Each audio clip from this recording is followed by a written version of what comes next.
Hello. Can I kindly invite you to take a seat to welcome our speakers here? And one of them is, I think, is something is a common face. I'm talking about Osei, of course, you have already seen today, and the other speakers. We're very honored to have you here, Ibrahim Mahama, and thank you for coming here. Let me tell you something about this panel. Um, the title is Art and Agency, and is presented in collaboration with Crane Projects. In today's increasingly international art world, how can we create new platforms that center around artists rather than artworks? Organized in partnership with Crane Projects, a multifaceted agency for contemporary African art, Ibrahim Mahama, artist and founder of the project space Savannah Centre for Contemporary Art, and Osei Bonsu, curator and founder of Crane Projects, will discuss the dynamic structures supporting the next generation of artists on the continent, which is the African continent, I believe. With Ibrahim Mahama, artist, born in 1987 in Tamale, Ghana, Ibrahim Mahama uses the transformation of materials to explore themes of commodity migration, globalization, and economic exchange. Often made in collaboration with others, his large-scale installations employs materials gathered from urban environments, such as remnants of wood or jute sacks, which are stitched together and draped over architectural structures. His work has appeared in numerous international exhibitions. His work has appeared in numerous international exhibitions, including in Cape Town, Dusseldorf, and Tel Aviv. During the 56th Biennale, Venice 2015, Mahama unveiled Out of Bounds, a site-specific installation accompanied by a publication produced collaboratively with Crane Projects. Ibrahim Mahama features in Ghana's first national pavilion of the 58th Venice Biennale. So we're looking forward to visit.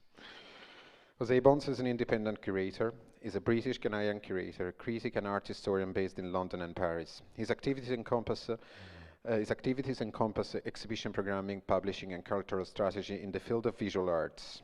In 2017 he curated the 10th edition of the Satellites, an exhibition co-commissioned by Jeux de Paume and CAPC, yeah? Center for Contemporary Art, Bordeaux.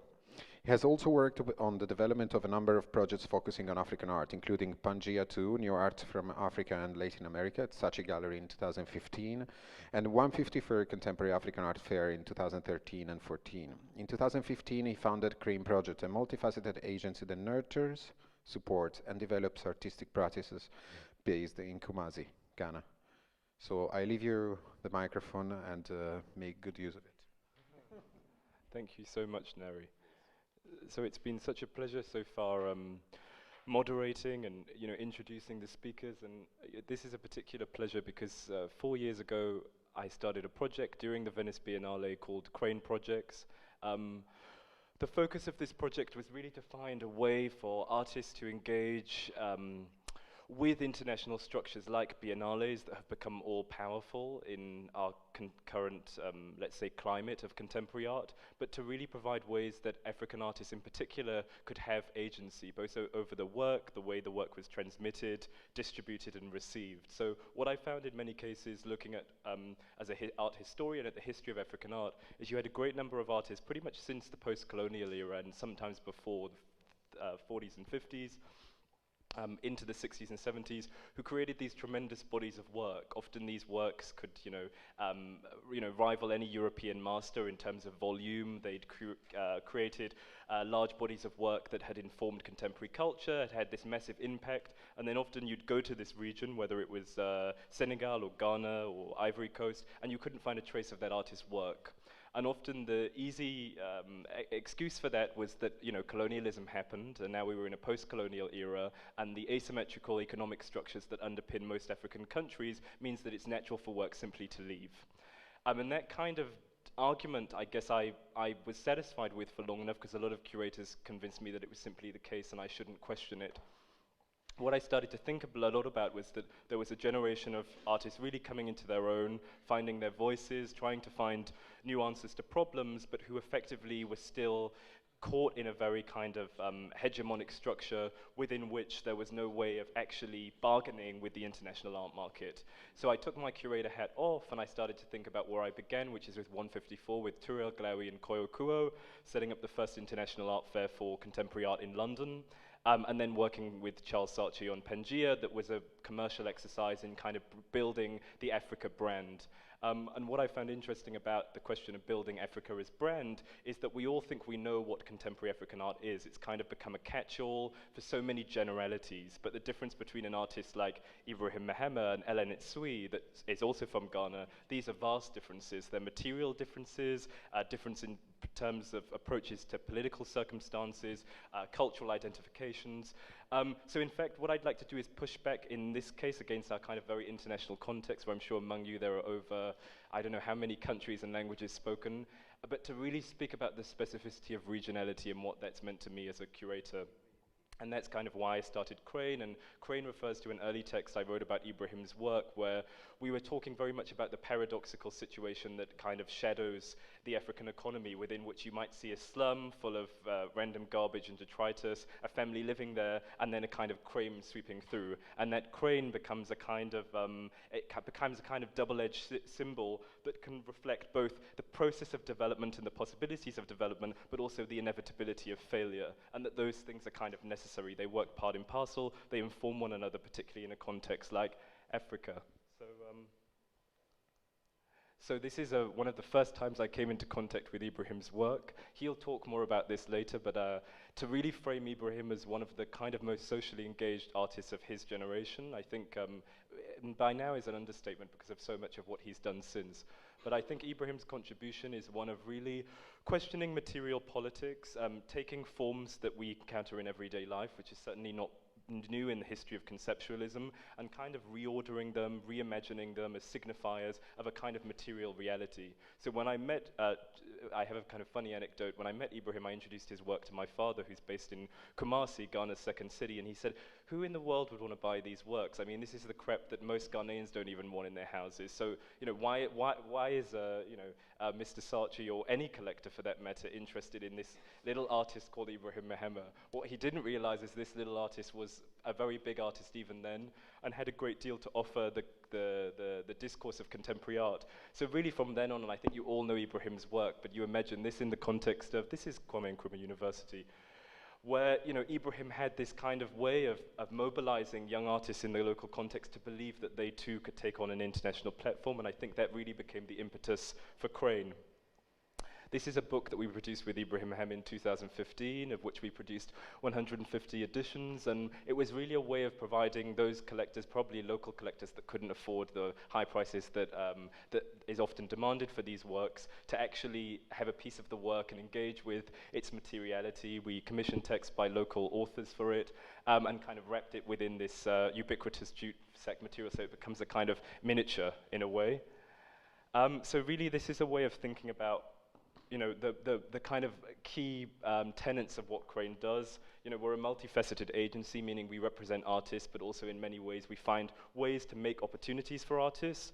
One of the really key ways in which we do that is kind of providing artists with counsel about how to manage the international art market, which in Ghana and in most parts of Africa isn't well known. So an artist can go from 0 to 60 and overnight realize that their career has excelled at a rate that they can't control. And my interest is actually getting the artist to establish an inventory, establishing an archive, finding a decent assistant, finding studio space, kind of all the things that Ibrahim did very early on, rightly so, but he's actually an anomaly in that case. So the other focus was to think about collaboration and ways of collaborating, and we set Crane up as a kind of not-for-profit, but very quickly it was clear that it needed to be a social enterprise, partly because we realized how much money was being made from the artists that we were discovering, and that it felt very kind of important that we find a way to work between the market and the not-for-profit space, which famously in Africa doesn't always yield the most interesting results. Actually, I don't think Africa needs to be saved as much as it just needs a platform to kind of reinvent itself. So we then focused on offering these ranges of services.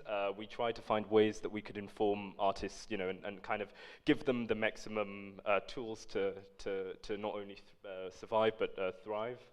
This is one of the artists that drew our attention very early on, Jeremiah Kwashi, who's become a close friend and a kind of key painter in the current discourse of painting in Ghana. He's now based in Nigeria. So Kumasi is a model. Kumasi, where my family is from and where Crane's offices will be based from November onwards, is really a context. It's Ghana's second city, but it's also interesting because it's the kind of intersecting point of commercial, industrial, and cultural trade. It was the place where the Kwame Nkrumah University was first established in the 1950s. And it kind of becomes integral because it's a second city. So you can go to Accra and, you know, shop and live and go to luxury swimming pools. But then really Kumasi is where you go if you want a real experience of what artists are doing on the ground. And now maybe that center will shift towards Tamale, where Ibrahim has his new center. But really the focus, the reason for Kumasi is that it's the place where my family is from. It's the kind of bedrock of the Ashanti people that I descend from. And again, to show Ibrahim and I's differences, we're both Ghanaian. I grew up in Wales, Ibrahim grew up in Tamale. I went back to Ghana every summer, Ibrahim lived there, but I think in terms of our experiences, they were shared that we were both trying to convince local communities how to engage and access art. And there's a long history of that in Ghana, but somehow I felt Crane as an agency was the answer to this question of why independent institutions in Africa are often built on the backs of their founders. So the minute, I mean, it's a kind of cliche, but the minute an African curator leaves, a whole library leaves with them. And I think that in that you have just really an absence of information around histories of photography, around histories of almost every medium you can think of. And I think that to reinstitute that through the question of agency was really our focus with Crane. This is the work of Yao Wusu. I was formerly the advisor to a gallery in Ghana called Gallery 1957, where we worked with a lot of young artists. Yao Wusu was one of the incredible discoveries because, like Ibrahim, he works with things that would otherwise be discarded. These are all of the peso coins that kind of found their ways into the sort of back and beyond, and he actually finds ways to acquire them from banks. They're usually used or kind of secondhand, you know, out of commercial use. And he makes these incredible geometric grids, and he's recently gone to New York to study, to kind of take on the next level of his career. So a network of local and artistic production. The idea with Crane was really to think about the key issues we saw as facing the next generation of artists. One of them is the growing divide between local art scenes and the market. So in many cases you have local art scenes in Kinshasa, Ivory Coast, you've got Ghana specifically. I think the main issue is that the international money that comes into Ghana tends to be an extractivist kind of money, so it doesn't tend to go into local philanthropy. It doesn't really even go into buying local. It goes into usually large-scale businesses that mostly have imported goods. So it's the China problem, but actually I'm trying to figure out more and more how to change that problem into a solution by getting more African organizations and galleries to collaborate with Chinese and Hong Kong-based institutions. That's something we're focusing on at the moment. A lack of patrons willing to support, that's inevitable anyway. You could probably, someone in London would say the same, but I think it's overt in Ghana because of the recent economic wealth that's been generated, usually off the backs of labor economies like the ones that Ibrahim is interested in. The hesitancy of artists to work solely with one gallery. This is the biggest thing we're trying to curb. Basically, every artist in Africa usually tends to have between 10 and 15 galleries, I always joke. And the problem with that is that there's a kind of watering down of work. It means that they have to overproduce, they make too many editions early on, they burn out, and within their 5th year, their works are kind of plummeting in value. Often if they overproduce, their work ends up entering the secondary market prematurely, and Hannah O'Leary from Sotheby's is somewhere here, so maybe she can speak to that in a really productive way that I think that auction houses have to think about their social responsibilities to Africa rather than just setting up the next big Africa sale, as it were. And the underdeveloped nature of local institutions. So one of the artists that we're really excited about, has it come up? Oh, it's Priscilla Kennedy. She's a young artist working with textiles.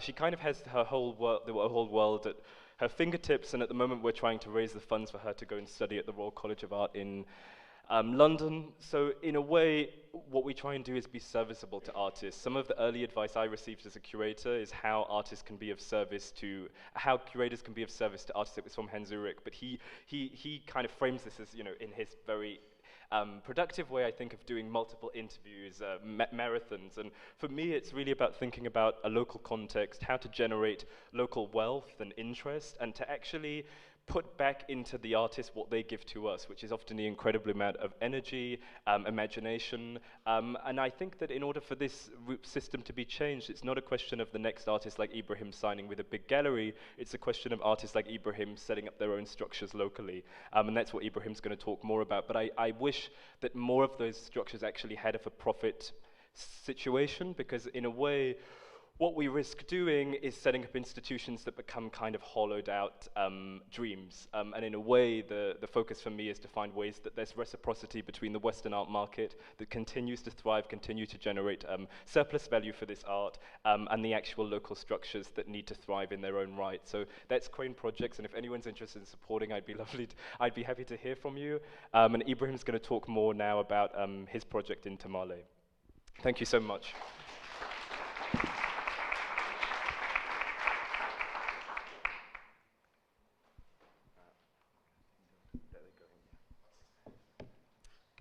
Hello, hi.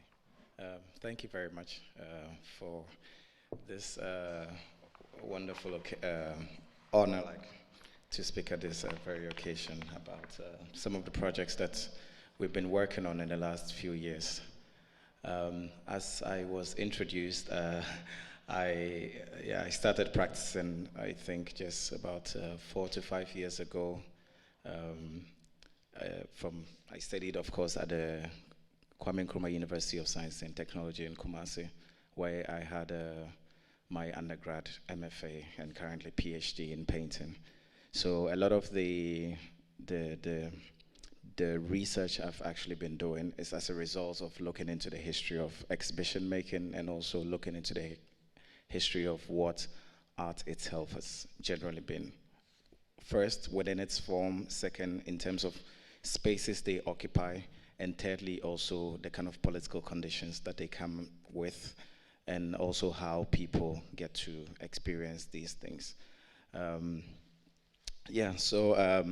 wouldn't talk about my work, actually, because I am here because in the last 5 years, I decided to work on a series of spaces in Tamale. Actually, that's where I was born. But I lived there mostly on holidays. My mother lived in the south in Accra, so I spent most of my time in the south, schooling in different regions. So I actually got to see a lot of the country and having to learn a lot of the different local languages and all that. I decided to have my undergrad at KNUST because I thought that, of course, it was the only place that you could have a degree in fine arts painting. And after that, I realized that there was so much promise because some of our professors who were a bit younger, like Dr. Caricature and a couple of others who formed this Black Star Lines collective, were very much interested in the history of exhibition making. Because when we were students, they always somehow encouraged us to make our own independent exhibitions. So we never really had like group exhibitions. Of course, later on, some of those models were developed in some of the exhibitions that they did. But it wasn't just about the idea of producing that thing called the work of art. It was also considering where the work was going to be exhibited. Because in our own history, a lot of the older generation, because Ghana, we never really had any institutions. And the idea of exhibitions always ended up with institutions like, let's say, hotel lobbies and all that. So if you're trying to track the history of exhibition making, it's almost very difficult to find any information on it. And our National Museum, which was constructed in the late 50s and early 60s, was also abandoned in the mid 60s after Kwame Nkrumah's overthrow. And so my place as an artist now is that I'm beginning to be more interested in our history coming down from various different systems, both one from a point of architecture, two from a purely political point of view, and third also from an artist just thinking about how they can use space as a way of like reordering like society and the perceptions around artistic practice and everything else that comes with it. So the beginning image is an image from the Ghana Railways and one of the archival photographs. The reason why I'm showing some of these images are because they directly inspire the idea of the contemporary art institution that I imagine for the 21st century. And for me, it has always been important to not just, the history is kind of a material, and the decay of it that comes with it in terms of the labor and everything. When the railway was built in the late 19th century and early 20th century, of course, it was mainly meant for exploitation of resources, but there were many great structures that were built within that time, regardless. Spaces of production of trains, architectures that were constructed in Liverpool and other places, which were transported to Ghana for reassembling.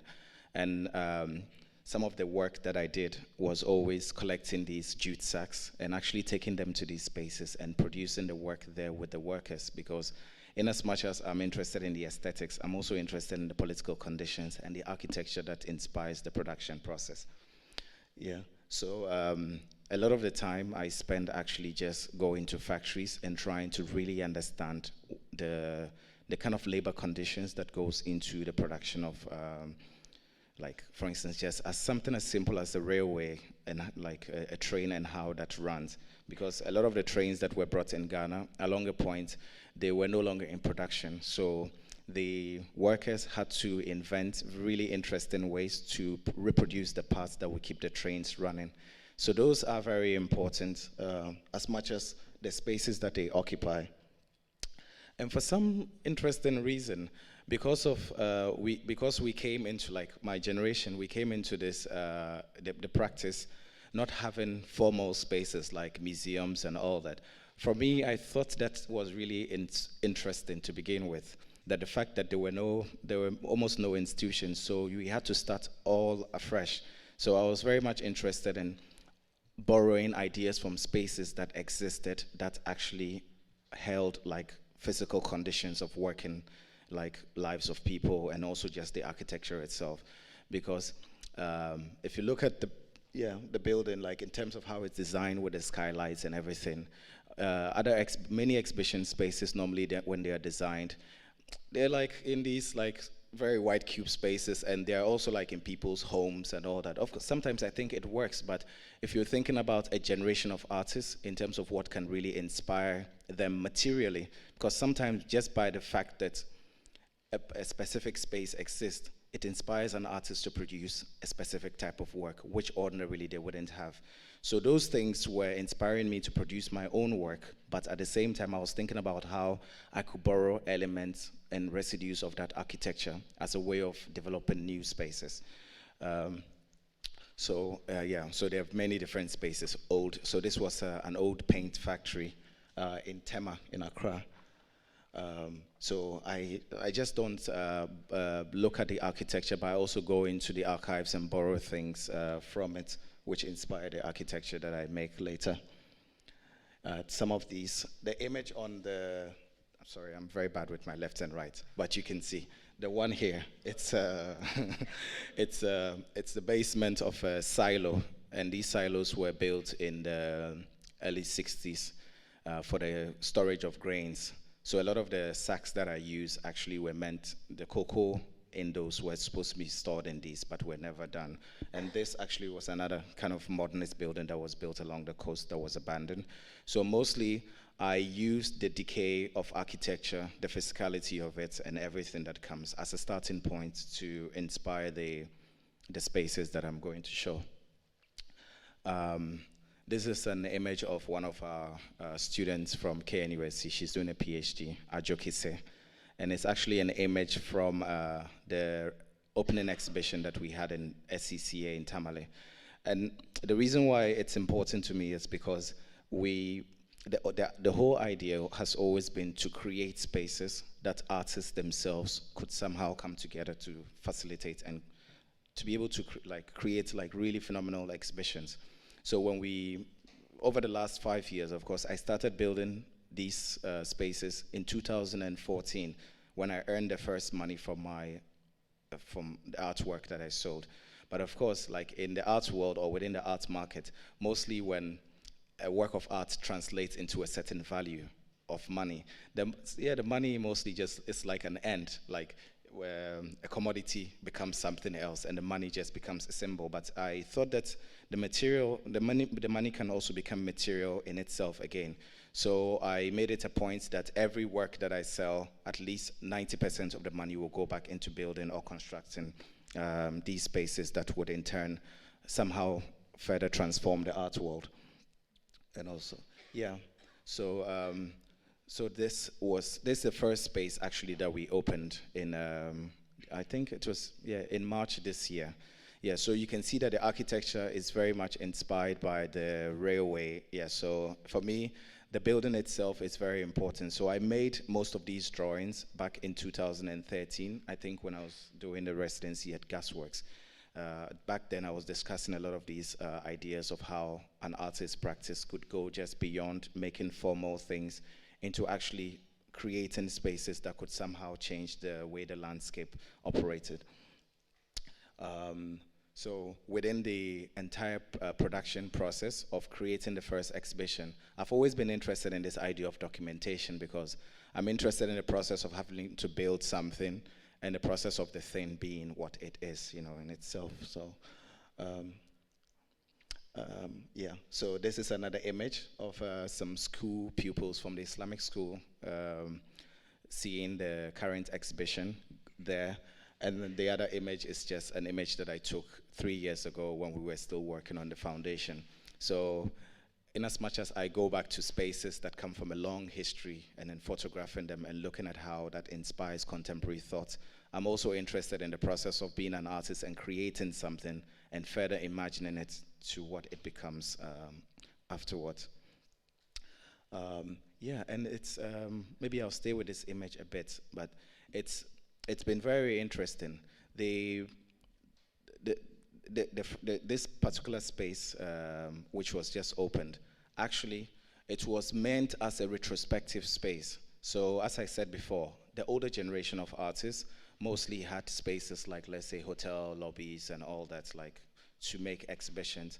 But I thought that no, like, they also lived within a generation where a lot of these phenomenal buildings quite existed. But I think there was kind of there's a kind of misunderstanding in terms of the process of making art, because a lot of them had this formal training. Of course, I had a formal training as an artist myself, but I think it's that sense of translation where you're thinking of yourself as a painter, but then what does it necessarily mean to be a painter, and what kind of objects are you creating out of the history of painting? So for me, the idea of painting was much broader. It was more or less a social condition and not just a formal thing. So it could be anything. It could be a piece of building, it could be a sack, it could be a box, it could be anything. So it's more or less the approach and how that comes into being. So I thought, and also later there's always been this sense of antagonism where a lot of the older generation think that the younger generation are making degenerate art because we've lost all the formal qualities of painting and all that. But at the same time, I also thought it's important because a lot of them, their works have been lost. There haven't been very significant publications or understandings of their practice. So I thought, why not create a space that also goes back into that age and somehow maybe gives a certain kind of context to the practices from there. Because it somehow allows our generation as artists to be able to know exactly the forms that emerged, that inspired most of the things that we are doing. And the opening exhibition was actually with an artist, Kofi Dawson, who is 79 years old. And he was the first student actually at KNUST to have one of 3 students that had a degree in painting. So I think slightly before L. So there is, and L knows him very well, but this is an artist whose practice has been kept very unknown. Most people don't know about his work. And I thought it was very important to start the institution with that idea because we didn't want to present an artist whose works were fairly known. And it was kind of a risk because back in 2015, when we were just at the foundation process, I was discussing with him some of the ideas I had, and I wanted to work with him as an artist to open the space. And you know, people sometimes will always be a bit skeptical when they're not sure where the direction of things are going. But he had faith, and we worked on it, because I only get to work on these when I earn money from my work, because I don't accept any funding or anything like that. So the idea has always been to use the material values, the translation of the work itself. Because think about it, it doesn't make sense for a piece of sack to sell for $100,000. But then when it sells for $100,000, what do you do with the money? Yes. So yeah, and it's important because it has the ability to inspire a whole generation of not just artists, but young people in terms of certain ideological values about how we relate to a certain aspect of our society. So these are images of Dawson's, his notes and others. So the idea was to present a lot of his experimentations that he had done over the last 6 decades to the public. Yeah, he had his training at the Slade Art School after he graduated from KNUST in the 60s. So he did a couple of paintings. Of course, he copied some of the old masters. And in the exhibition, he made a reproduction of one of the older paintings that he had made again. So some of these things were quite important to the process of an artist, even in his at that age. Yeah. So this is the opening. The day after the opening, where we had a forum, we had a conversation with the artist, and of course, my very good friend and colleague Bernard Akwe Jackson, who is an artist, was the curator of the exhibition. So he last year finished his PhD at the university, so he's currently teaching there. So for me, it was very important to somehow engage the local community and artists there for the production of this. Yeah. So the SCCA, as you saw, is one of the spaces. So we currently have 4 spaces. Yeah, and the one that we opened is the smallest of them. So the idea is to create enough spaces as possible, just like, of course, like it's the way that artists sometimes we spend so much time in producing work, because I spent the last 5 years actually producing really ambitious work. But then I asked myself sometimes, to what point? Yeah, maybe it's also important to somehow create work that is very physical, that can actually affect things. So we have a whole list of programs that we want to do in the next 10 years of like doing solo exhibitions with younger artists. A few years ago, the curating program was opened at the university so that young curators can actually use the space for experimentation. And a lot of these, as I said before, are inspired by spaces that already exist. Like, yeah, so for instance, in Ghana, there are a lot of buildings that are being constructed, and they're abandoned sometimes for many years, for like 30 years. So how does a cultural institution navigate, of course, at this very present of building spaces and at the same time going to spaces that already exist and using them as points of interventions and also as points of inspirations and all that, because the decay, the element of decay is still very important. Yeah. So SCCA, though we are building spaces, we're also interested in how we can intervene within spaces that already exist. Yeah. And it's really interesting, like when you're looking at some of these, like I use a drone to mostly photograph all these things. So yeah, so this is also an image, a drone image of the other part of the space that we're still in the construction process. Yeah, so this is one of the other spaces also. So there are a lot of spaces actually for studios and all that, and the idea is that we can have like spaces for residencies, for artists having like, let's say, a studio for 3 years to concentrate on a specific project, exhibitions, and also it doesn't just end with art, because I've been collecting a lot of archives from the States and other places, and also machines. So I've been buying these old aircrafts. So I bought like 5 of them. So the idea is that, yeah, so this is one of the planes. So the idea is that how do you frame, yeah, that thing, like then an aircraft and then something that you're building, yeah, within that space. So one of the aircraft is going to be a living space where when artists are invited, they will live. Yeah, they're very upset, but I think at this point, maybe absurdity can help us do something. Yeah, so I think this is the last image of one of the spaces also. So you can see, so the architecture, I leave a lot of things very raw. So the trusses together with in combination with the wood and the bricks. And also one thing that we realized was that in order to somehow get into some of these things, we have to invent some of the materials. So for instance, we are establishing a brick factory within the region to actually produce the materials that we need in order to produce, to extend the architecture for the future projects. So that's just about it. Yeah. Yeah.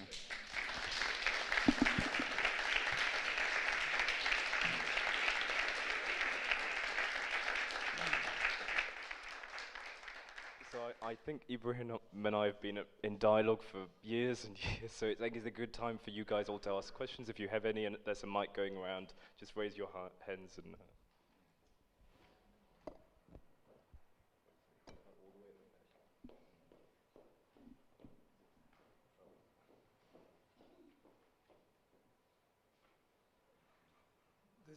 There's no better way of activating the money you earn, Ibrahim, and ploughing it back into and creating an art ecology. And you've been doing this for years. Are you now beginning to see some immediate effects and impacts on key individuals within the circle and locations in which these new sites are being formed? And are there any examples you can share in terms of the emergence of artists? I mean, you shared one example, but more importantly about this sort of education of communities in terms of taking ownership of their own kind of economic development around art and culture within a region or within a space or site that you're working in. Thank you. It is, to be honest with you, it's a very difficult region because for a very long time, it's a very economic deprived region, yeah, so in the very north. The temperatures there are very, very harsh. Yeah, a lot of people who've been there can attest to it. But it's the exciting thing is that it's a very young population. It's just a city of 500,000 people. But of course, if you're looking at the entire northern region, there are maybe about 3 million people in there. I think the reason why I decided to do it over there, because in the beginning, there were questions about the viability, because if you're going to invest into a space like that, then you might as well want to do it maybe in a capital where many people can. But like the research I've been doing and the projects I've done in the past where we did interventions in the railway or places where only the workers could experience the work or the production of it, it was important and imperative that these spaces were constructed in places where the locals themselves are struggling to somehow build the economic aspect of of those spaces. So it's largely a farming community. So what I did was that in part of the intervention is that of course, for instance, in Ghana, when you're buying land, you're not buying it from the state, you're buying it from the chiefs. So sometimes what they do is that when they are ready to demarcate a piece of land, like a community, they demarcate, let's say, institution, they demarcate farm, they demarcate hospital, school, blah, blah, blah. So what I do is that actually part of the intervention, because normally people would buy them as investment, and then later on, they maybe, when the land gains value, they'll sell it to people who build like real estate and things like that. So the idea was to intervene within those spaces and negotiate with the chiefs and buy the space that would have been used for the museum or a space that would have been demarcated for something else to actually allocate it as a museum. And normally it's not something that as an artist you would put time into, because you are more worried about the space being ready for you to exhibit your work of art in. But I think that the responsibility of having to place yourself within the point where the decision has to be made, what the space or the community itself becomes, I think was important to me. So a lot of the farming communities, I actually bought some of the land that was meant for farming to actually do farming on it as part of the institution. So we could somehow use that as a way of working with the locals as a way of sustaining the life within the community, but at the same time also sustaining the life of the institution. It's, to be honest with you, it's very experimental. It's something that I've spent the last 5 years trying to understand in the process of making. So, of course, with a lot of artists and colleagues who are helping to expand the institution and make it happen, I think that we live to see what it becomes.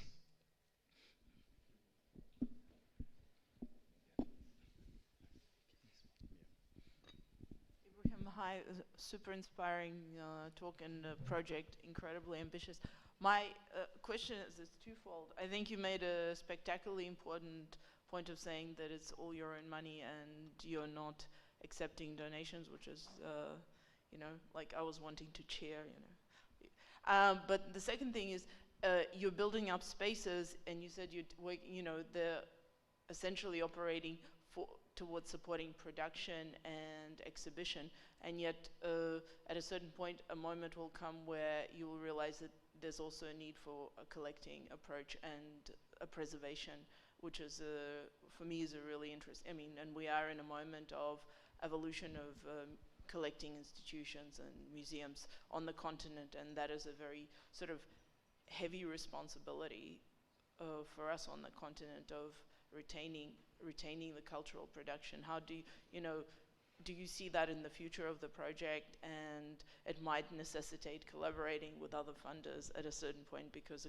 you know, to building and retaining collection is a really sort of costly but an important project. I think so, because part of the idea of the institution is to also have spaces which will have permanent collections. Like, for instance, with the current artists that we're working with, there's always this question of what happens in the next few years, if in the unlikely event of his passing. Yeah, so I think part of the work is also to negotiate for some of these things. So the idea is to create spaces that can preserve the legacy and work of some of these generations. Because to be honest, sometimes you need a work just for an exhibition from an artist from an older generation, and it's very difficult because a lot of them were somehow very convinced that they were just making art, of course good work, but they needed to survive, so most of their works were sold off. So for me as an artist, that has always been the question, that when I produce a work of art, what part of the work do I put on the market? So I've always kept at least a majority, more than 90% of the things that I've created in the studio, and some which I never even see again. But I know that maybe in the future there will be local institutions that will be built that somehow the local population will get to inherit and somehow will become part of our own legacy in a way. So yes, and I also, of course, I imagine I'm not going to be running this space my whole life. I will get tired at some point, I hope very soon. And yeah, and I have colleagues, of course, that I'm working with who will take over some of these things. So, of course, when they're working on it, of course, they're at liberty to make their own decisions. So the idea of collaborating and also like working with institutions regarding funding and all that, I think at some point will come on board. But in the beginning process, where things are very delicate and very important decisions need to be made about the form and the trajectory of the institution, I felt it was very important at least to have a certain sense of control. I'd just like to push back on one point. I mean, I don't think that an artist building an institution from scratch is necessarily a reason to cheer. In fact, it arises out of a situation of necessity. So it's exciting that the artist has the means in this case to do it, but in fact, 9 times out of 10, if this were happening in a European context, it simply wouldn't be the case. And that artist foundations, estates that have been long established here have done this kind of work. I mean, the critical thing about Ibrahim's practice is he's aware of both the past, present, and future time of how he's doing this, so he can imagine, you know, a future generation of conservators perhaps that might be able to deal with some of the aspects of preservation and archival research. But in fact, I think that it poses all sorts of questions about the kind of ecologies we want. This is one model of an ecology. It might not work in Côte d'Ivoire, but it works because there is an artist like Ibrahim at its helm. So what I would say is that artists have to be counseled through this process. And I'm not trying to put too much emphasis on Crane, but Ibrahim was an artist that when he certainly started had exactly a clear idea of how to go about this. And I think for all of you who run galleries, I think for you to be clear with your artists about the risks also involved of doing things like this when you don't have perhaps the ambition or the commitment to a local context that Ibrahim has. So I just want to clarify, it's sort of like the terms and conditions of doing something like this. No, just to clarify, Yeah. I wasn't cheering for an artist starting an institution. Not at all. I was cheering for the fact that you're doing it independently and independent of foreign funding, which is a particularly concerning and a polluting issue in a lot of African cultural contexts. Yeah. There wasn't, but I think, and I totally agree with your point that, of course, having to do things for a stretch and building an ecology speaks to a very, very unequal playing field in the international art context, of course. Thank you, Valerie. So we have two more at the front, then I think we have to end because we're 2:15. Yeah, 2:15 for the next. So the last two questions we'll take together and then... Hi, I'm just picking up on something that Ibrahim said at the end, and I'm willfully misquoting you and merging with something that Benjamin said yesterday, which is interesting about absurdity. You said something about the aeroplanes. At this point, maybe absurdity is the only thing that can help us do what we need to do, and I'd love you to, and also to hear from Osei in terms of Crane. We were talking yesterday about the Centre for the Less Good Idea in Maboneng. The premise is an absurd premise, and the absurdity is why it thrives and does so many great things. And it's actually from a Ghanaian proverb, so that was quite interesting to hear. But I'd love to hear from both of you, maybe all three of you. The notion of not borrowing a pre-existing or importing a pre-existing approach or parameter seems to be not only the only way to do it, but the only way to thrive in doing this. And I'd love to hear, if I may, more about that. About the absurdity, essentially. Absurdity, Centre for the Less Good Idea as a model, and the idea of kind of new models. Yeah, not borrowing a pre-existing model from outside of the continent. Which is kind of, well, I mean, in relation to Crane, it's a big question for me as a curator, because there's obviously, and it stalks me every day, a kind of ethical question around what a curator has to do within the market. I think what I like to think is in an African context, the group shows that Ibrahim refers to in hotels were commercial shows. They weren't group shows organized under big themes like Documenta. I mean, they were really, here's some art on the walls, here are the prices, you get your little red dot and you put it out when a work is sold. And I mean, that kind of pragmatism is an important thing. It's an aspect of what it means to establish as a career as an artist. But it's only this kind of international system that's allowed, let's say, a model like Ibrahim's to work. We shouldn't be under any illusion. If this was the 1990s, you couldn't think this kind of model. It's 2019 that has given birth to these conditions. So I would say that it's not, I think, the absence of artists trying to create these new models in the past. It's the fact that we've never been more connected. The situation's never been more dire. There's never been such a need for people to kind of think outside of disciplinary boundaries of what they do, kind of neatly packaged within a job description. I mean, Ibrahim is an artist, but I've always said he has a career in politics potentially, and I think he secretly knows that. So I think I think it's worth thinking about what else artists can be, what else can curators do to help artists, and vice versa. What can galleries do? And I think it's important for me. I mean, Ibrahim. Yeah, but artists also always have a choice. They can always decide what they want to do. I don't think we should take for granted the fact that in the last 5 years I could have decided to do something else and not this. Yeah, there is so much more that could have been done and not doing this. Yeah, and for me it wouldn't have changed anything. But at the same time, it changes everything because we decide to invest that labor into it. So that's why my interest in the practice actually comes from the fact that I understand where we've come from and the choices and decisions that artists made in the past with regards to their own practice. Because as you were saying about the fact that some of these things are pragmatic, of course they are pragmatic, but at the same time, those artists lived within a time where there are aspects of those that we are working with now But I think that it's still important to acknowledge the fact that back in the 90s, it's still important. It was possible to think this way, and I'll tell you why. Because my professor from the university, caricature, who influenced our practices a lot, he studied within that generation, and he was thinking like that in the 80s and the 90s. And actually, that was what inspired him to come and teach at a university, that even inspired me to want to be an artist. And he always said, it's very important for us to reflect upon our history, because back within this timeline, all these possibilities existed. But it's just because probably there was the kind of conditions that existed within those times somehow eluded some of the artists, and they found it very difficult to look beyond the mere like physical aspect of their practice. Yeah, because some artists did some things like they built spaces, but it was mostly very self-referential. But so when I talk about the idea of absurdity, is the fact that you have to completely go off, like overboard. Like you have to completely, you have to be ready to risk everything that you've somehow labored for.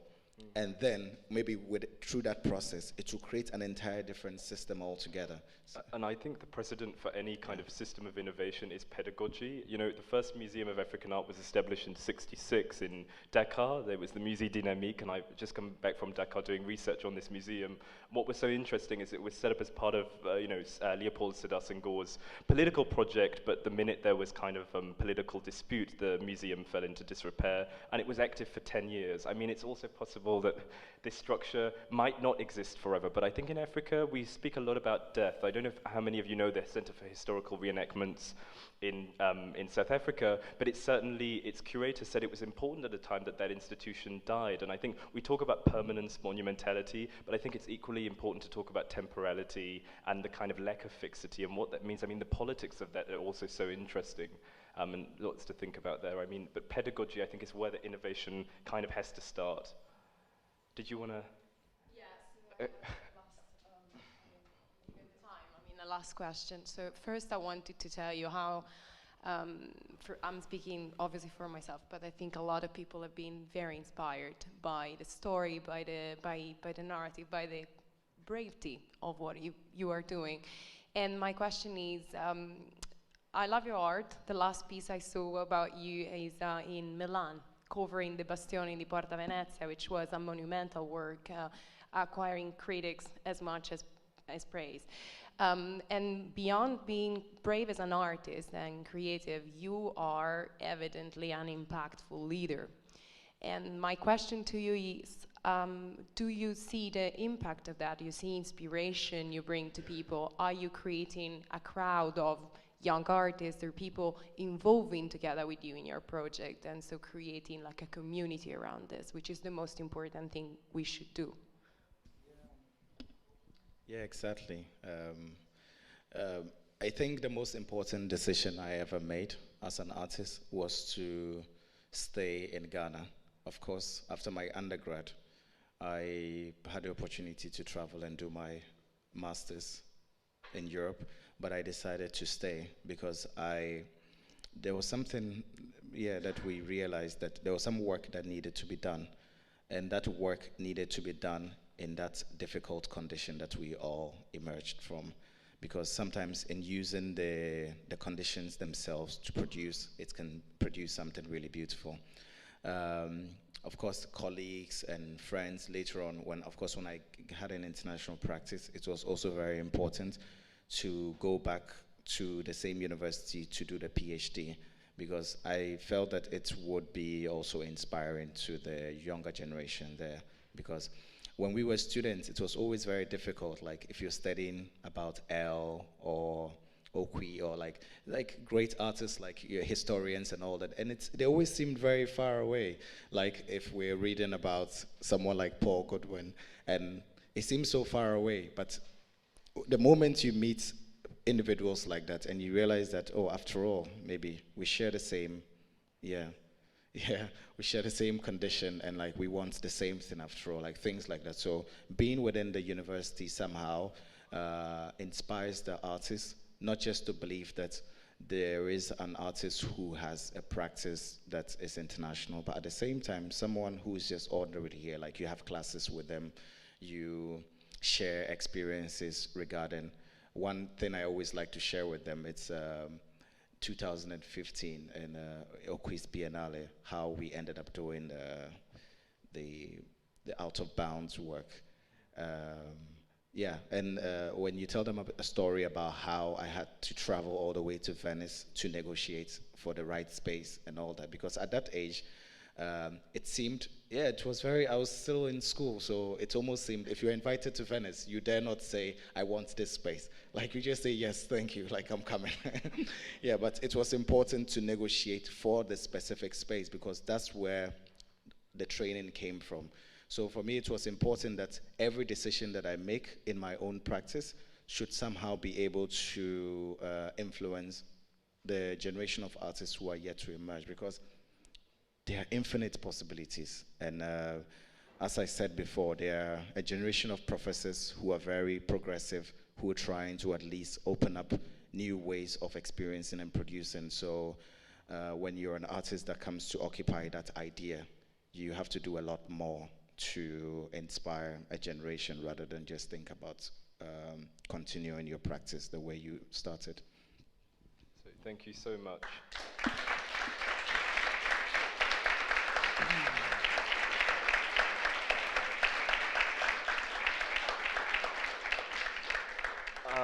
If any of you want to know more about Ibrahim's practice, I'm sure you can contact him. Out of Bounds, we launched with Crane Projects. If you're interested in buying an edition, you can let me know. I think that the other thing to note is that All the World's Futures, I think, is still in print, and it should be in the library of the Biennale. The third thing is that the next talk will be on Black Archive Alliance, an Italian perspective, and that should start in 5 minutes. So if any of you want to stick around, please do for the next part. Thank you so much.